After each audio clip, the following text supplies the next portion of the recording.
श्री स्वामी समर्थ. स्वामी भक्त हो, स्वामी अक्कलकोटीमध्ये आपला स्वागत आहे.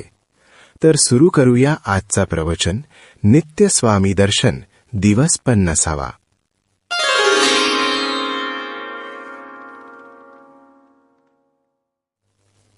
रामेश्वर क्षेत्री स्वामी ज्या झाडाखाली आसन मांडी घालून ध्यानस्थ बसायचे, तेथून जवळच सर्व भक्तांसाठी एक अन्नछत्र संस्थेतर्फे चालवले जायचे.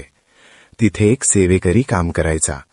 तो स्वामींना नित्य ध्यानस्थ अवस्थेत पाहायचा. त्याला एकाच गोष्टीचे विलक्षण कुतूहल वाटायचे की हे स्वामी दिवसच्या दिवस आसन न सोडता किंवा अन्नग्रहण न करता राहतात कशी. त्याच्या मग लक्षात आले की ही फार मोठी विभूती असावी. म्हणून तो सेवेकरी स्वामींच्या नित्य दर्शनाला येऊ लागला. येताना अन्नछत्रातले काही पदार्थ घेऊन येऊ लागला. पहिल्या वेळेला जेव्हा त्याने अन्नाचे ताट आणले, तेव्हा त्याने ते स्वामींच्या समोर ठेवले आणि साष्टांग नमस्कार घालून म्हणाला, स्वामी, आपण कोण आहात, कुठून आलात, आपला अधिकार काय हे मी जाणत नाही. माझी तेवढी शक्ती नाही की कुवत नाही. आपल्याला भोजन करताना सुद्धा मी गेल्या काही दिवसात पाहिले नाही.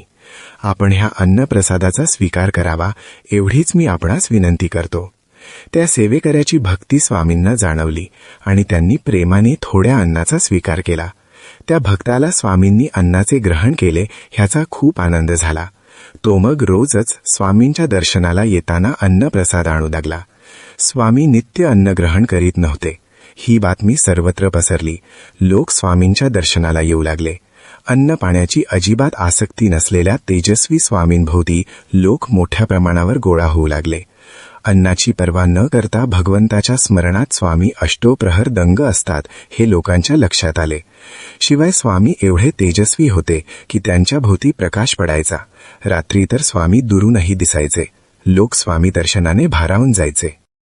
भिऊ नकोस, मी तुझ्या पाठीशी आहे. आपण एक लक्षात ठेवायला हवे की स्वामी हे श्री दत्तात्रेयाचे अवतार होते. ह्या विश्वाचे कल्याण व्हावे आणि दुःखी कष्टी लोकांना सुखाचा शाश्वत आशीर्वाद मिळावा, त्यांचे दुःख हरण व्हावे ह्यासाठी स्वामी प्रकट झाले होते. स्वामींचा स्वच्छंद विहार आणि संचार त्यासाठी होता. वास्तविक ह्या योगी पुरुषाला अन्न, पाणी, निवारा, अंगावरील कपडे याची अजिबात आवश्यकता नव्हती. मानवी देह धारण केला तरी मानवी आयुष्यात आवश्यक असणाऱ्या कुठल्याही गोष्टींची स्वामींना गरज भासत नव्हती. संस्थेमधला तो भक्त अन्नाचे ताट रोज आणून ठेवायचा.